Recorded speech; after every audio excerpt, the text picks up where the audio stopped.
Smash Bracket Robin versus Rosalina Christmas Special.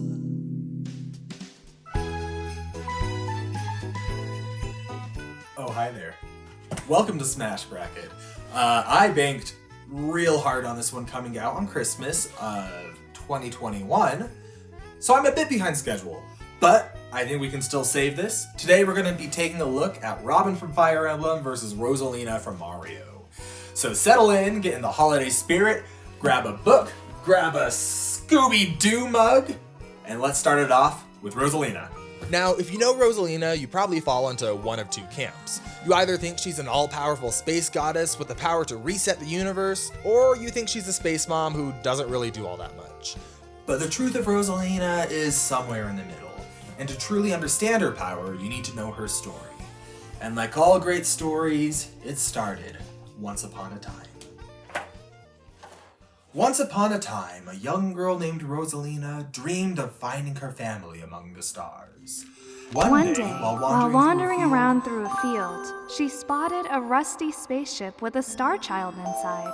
Her name was Luma, and she was looking for her mother. And though the logistics of star reproduction was not something Rosalina wanted to think about, she promised to help the star find her mommy. So she sat with the star and waited. She waited days and days, weeks and weeks, and even many years. But Luma's mother was nowhere in sight. So Rosalina had an idea. A wonderful, stupendiful, fantastical idea. She and Luma would fix the spaceship and go find Luma's mother themselves. So they gathered all of the essentials a little girl needs to travel. Bread, jam, milk, apricot tea, and a butterfly net. She even borrowed her father's telescope, and together they set off for... Alright, hold up. Sorry to interrupt. Editing ink here. I just noticed and wanted to point out, her father is still alive, and Rosalina was sitting next to this rusty spaceship with an alien for years. And I guess he just didn't do anything? Who is her father anyway?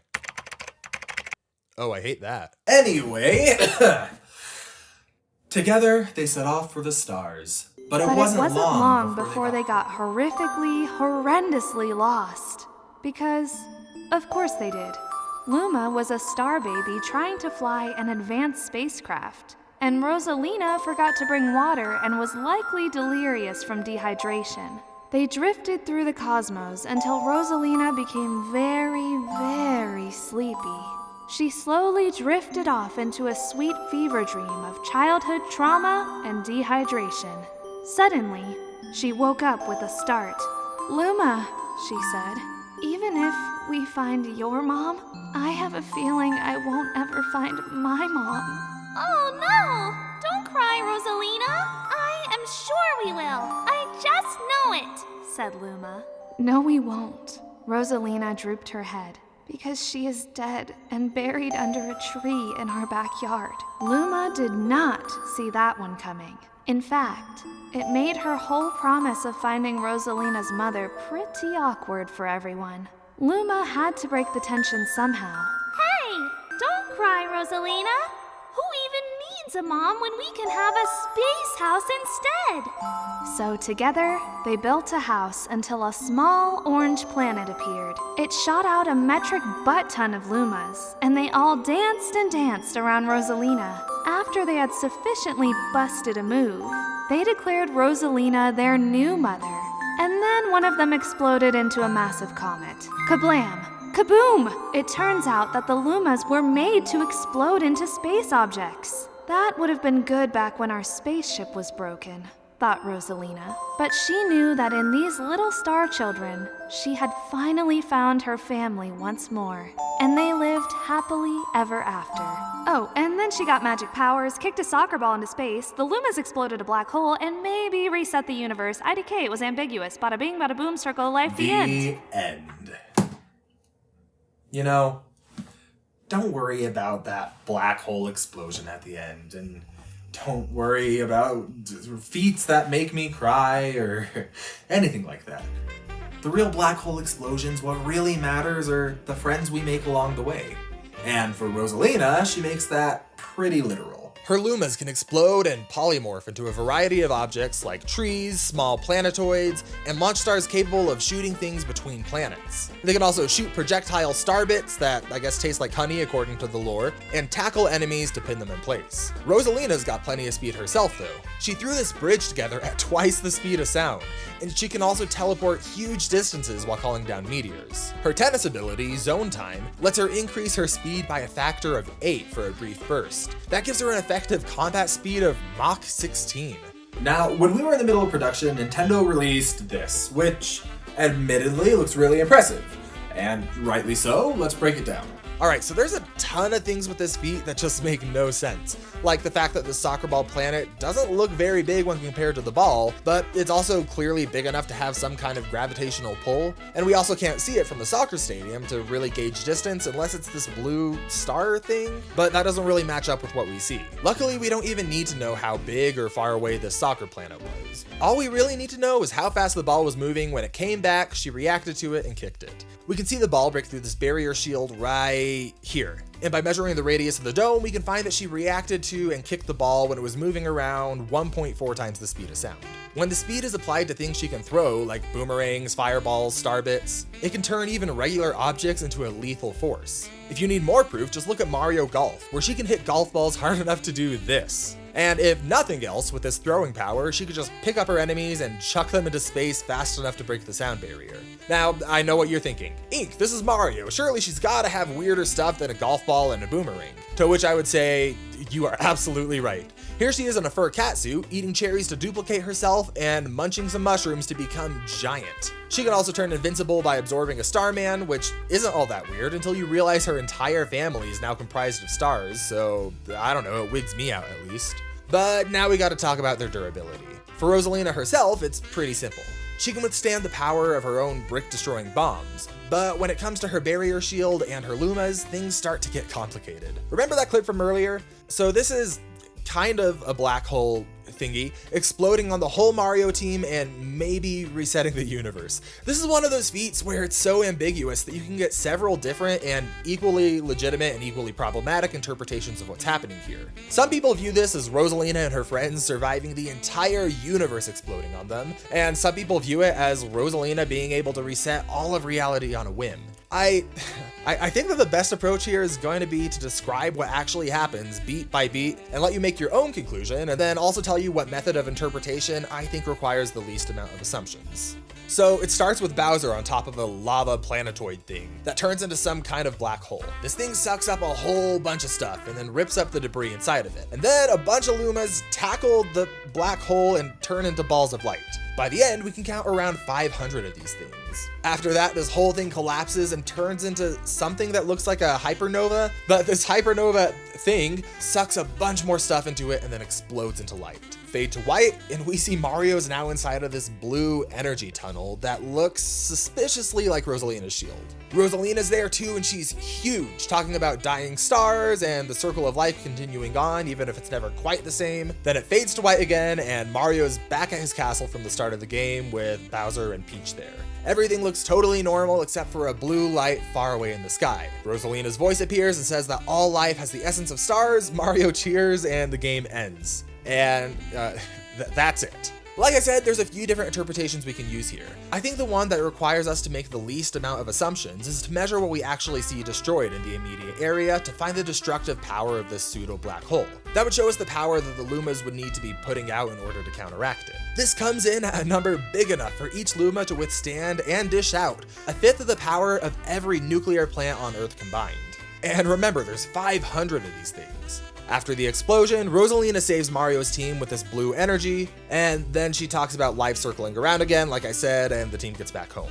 But it's important to note that the actual method of getting Mario home isn't the most important part of this feat here, unless you believe that she can actually just reset anything at any given moment in the middle of any fight, which I don't think matches well with the context of what we see here. The more impressive part for Rosalina here is that rather than having that power split across 500 different stars, Rosalina's shield would have to withstand the power of all of that destruction combined. But those are the kind of lengths that Rosalina will go through to protect the people she cares about. Rosalina loves her Lumas, and her Lumas love her, And while she might not be the most experienced fighter in Smash Bros., with their kind of power, there's not much that could stand in their way. But today, someone's gonna try anyway. Robin is a master strategist who can summon armies, move so fast that rain, arrows, and electricity freeze mid-flight, and he's also secretly a massive dragon of destruction. Rosalina's gonna need to stand up against someone who can destroy giant boulders with nothing but a needle, a person who can weaponize stale bread with more power than most of his enemies can do with a proper battle axe. And most impressively of all, Robin can seduce just about everyone he meets. Well, except for old Hubba and this wyvern. So, I don't know, maybe it's not that impressive. Scratch that. But what is impressive is his ability to instantly see everything his opponent can do, how far they can move, how far they can attack, what weapons, ability, and equipment they have, how much damage he's able to do, how likely his enemies are to hit him, and how likely he is to kill or be killed from a single exchange of attacks. And if all of that sounds like it's just the gameplay information in a Fire Emblem game, that's because it is. One of the powers that Robin has as a result of being a tactician is canonically being able to see all of this information when looking at a battle. It's such a powerful ability that people have confused tacticians for psychics able to see into the future, which honestly isn't too far off from the truth. Now, normally I don't like starting off these analysis sections with all kinds of feats and abilities, but I figured I'd get the easy stuff out of the way before we start unraveling the giant mess that's Fire Emblem Awakening lore. It's time to unravel it though. So, take a seat, once again, relax, Scooby-Doo mug, the whole shebang, get your therapist on speed dial. It's time to jump into the story of Fire Emblem Awakening.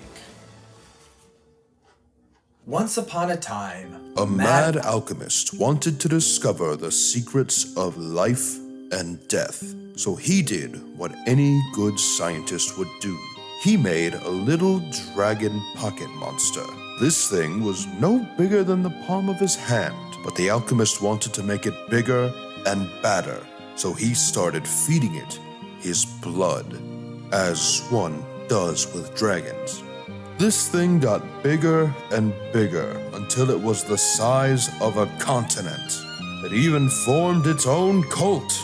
But because we can't have nice things, some good Samaritan adventurer called the First Exalt went and killed it by using an enchanted sword and shield. But when you've got a continent-sized body, that means you've got a country-sized brain. This dragon, who had taken on the name Grima, planned for this all along. He made a pact with the leader of his cult and gave him some of his blood so that it would pass on to future generations and allow Grima to be reborn. I just want to interrupt again real fast to say how horrified I am that dragons reproduce in this world through blood like this. But eventually it worked. A child named Robin was born and had the mark of Grima on the back of his hand, which you would think was a big red flag to anyone who met him. But you've got to remember the sheer charm that Robin can pull out. When Robin met Chrom, we'll get to him in a minute, it was less, oh, hold up, this is concerning, and more, you are the wind at my back and the sword at my side.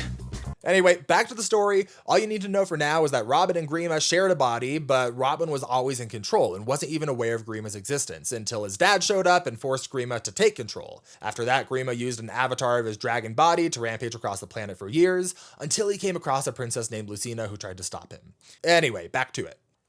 Lucina realized that fighting a massive dragon would be super hard, so she traveled back in time to stop Robin before he was overtaken by Grima. But Grima knew she was doing this, so he traveled back in time even harder. He wanted to combine his strength with the past version of himself to make one super Grima. But going back in time took a massive amount of his power away. And because he was so weak from his travel, his past self, who was still Robin at this point, was able to put up more of a fight than he had assumed. The process nearly killed both of them and left Robin with a bad case of amnesia, not knowing where his journey would take him next. But it is as they say, a journey of 1,000 miles starts with but a single step, but ends with you 1,000 miles away, probably collapsed in a field somewhere. The collapsed Robin was found and recruited by a man named Chrom, who eventually had a child named Lucina, the same person who had traveled back in time to defeat Robin, but as a baby this time. Not for long though, because Lucina from the future finally appeared. She tried her best to stop Robin, but he was too dang likable to kill, so she told him everything. And together they formed a plan for Robin to pretend to be possessed, pretend to kill Crom, and then just as Grima turns back into his dragony self, they would sucker punch him and kill the old bag. Which also killed Robin a little because they were different versions of the same person. IDK was ambiguous. Bada bing, bada boom, circle of life, the end. So yeah, Robin wasn't just some nerdy bookish wizard dude. He was also an evil dragon destroyer of worlds.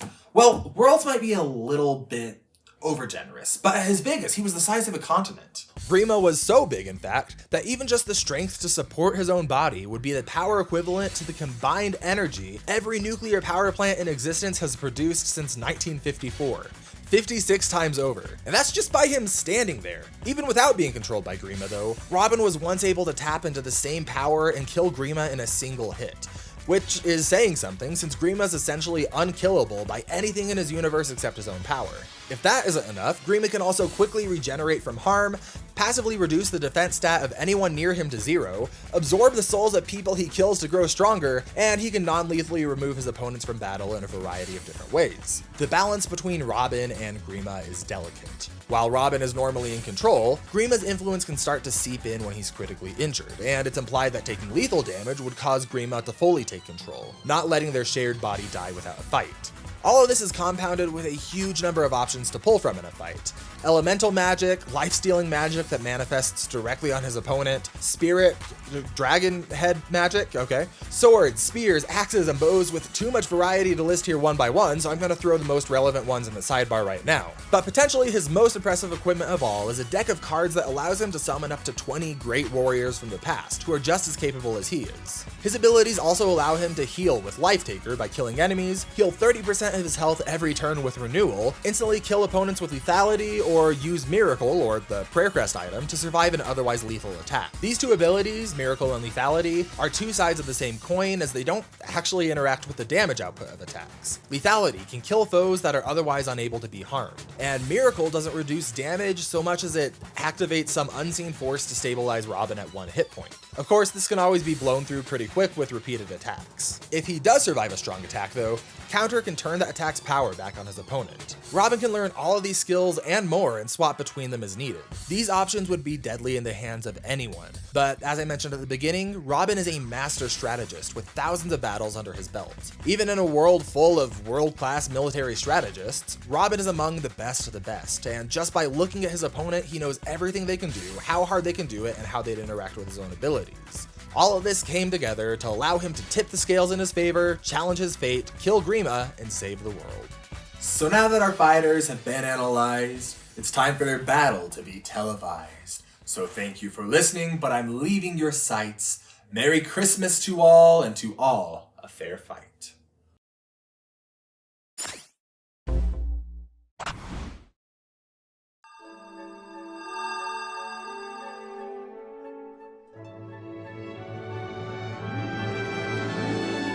That would have been good back when our spaceship was broken.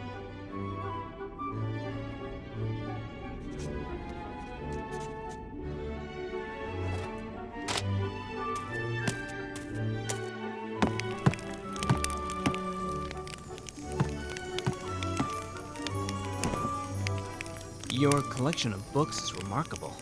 Thank you. Do you know why I'm here? I do.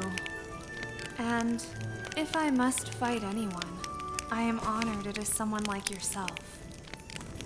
You know, it's unfortunate that we had to meet under these circumstances. We probably could have been friends given the chance. But we both know what is on the line. Forgive me, but I have to take this victory by any means necessary. I don't plan to let my story end here so easily, so I will also do what must be done. But may I request we take this somewhere more fitting? Very well. Lead the way.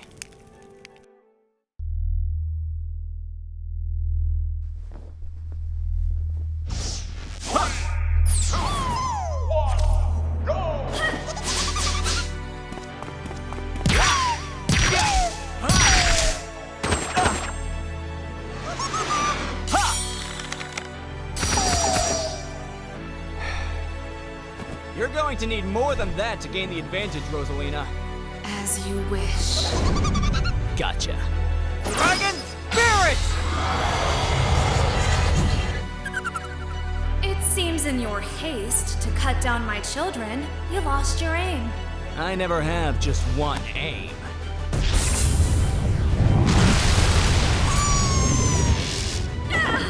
My turn. Ah! Ah! Ah! Feeble Vetter! Got it. We are stronger together. Let's go. Here we go.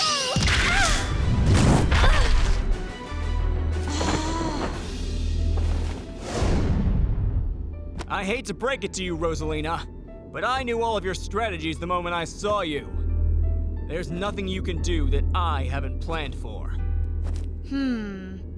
If you know all of my tricks, how about some things I learned from my friends?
I am sorry it came to this.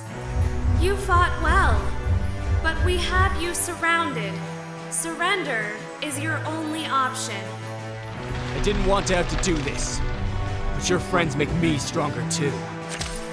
I'm sorry.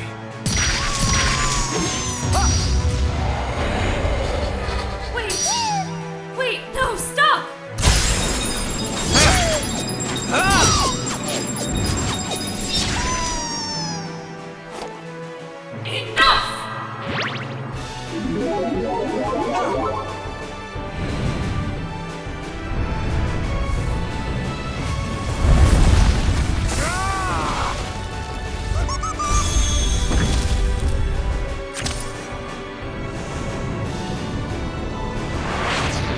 Time to tip the scales.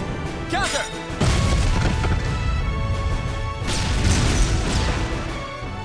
Luna!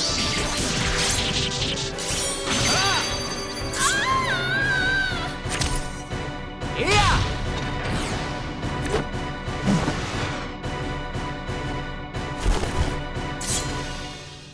Checkmate. All right, back in my editing room, finished my hot chocolate. Let's do this one. According to my community poll, most of you were expecting Rosalina to take this easily. So let's break this one down and see what happened. The biggest struggle of this debate is knowing what to make of Rosalina. Almost all of her best stats come from incredibly ambiguous feats that could go either way depending on your interpretation of incredibly ambiguous scenes. The end of Mario Galaxy is a prime example of this. Depending on how you see this feat, you could either get a Rosalina who doesn't do much of anything here at all, or a Rosalina who could withstand the impact of a collapsing universe and reset the universe at a moment's notice. I already described what I think is the least problematic way to describe this feat, but I also want to make the argument that the verdict of this fight didn't really depend much on Rosalina's stats at all.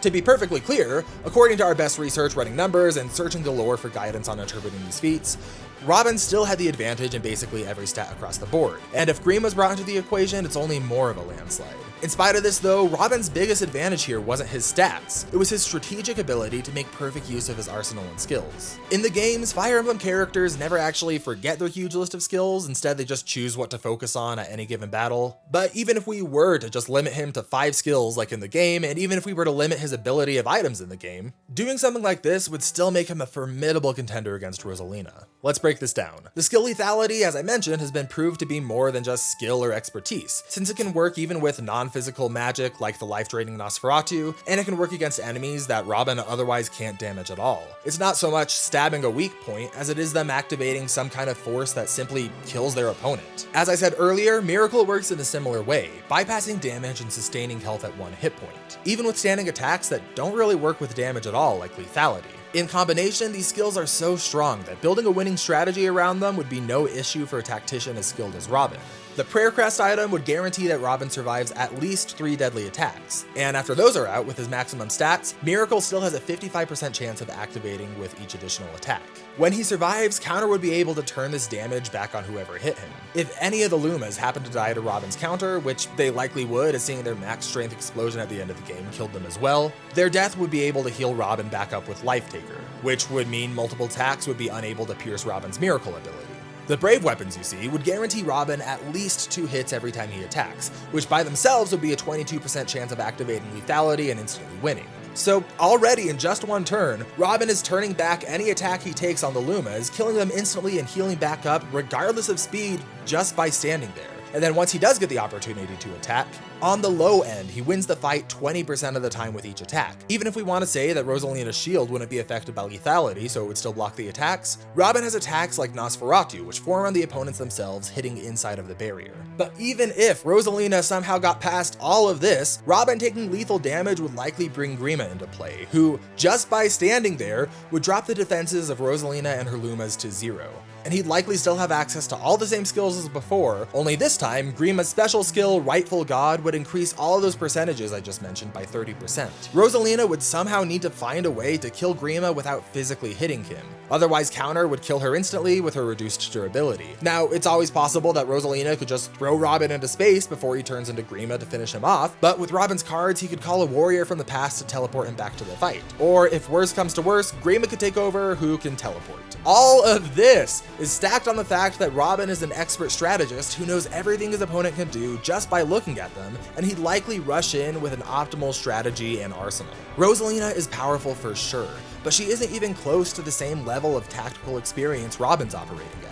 All of those arguments I made before were assuming we gave Rosalina far more generous stats than we actually gave her. But if we use the level of those feats that we thought made the most sense, Robin still has all of those same options before, but this time he can rush in at over 50 times her speed and finish her off in a single hit. At the end of the day, Robin was just too much for Rosalina to handle, with or without the evil dragon buried deep inside his soul. Robin is the winner and will be moving on to the next round of the Smash Bracket.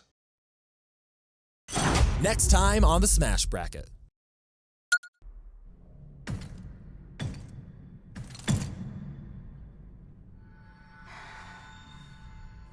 And today I will go soaring through the sky.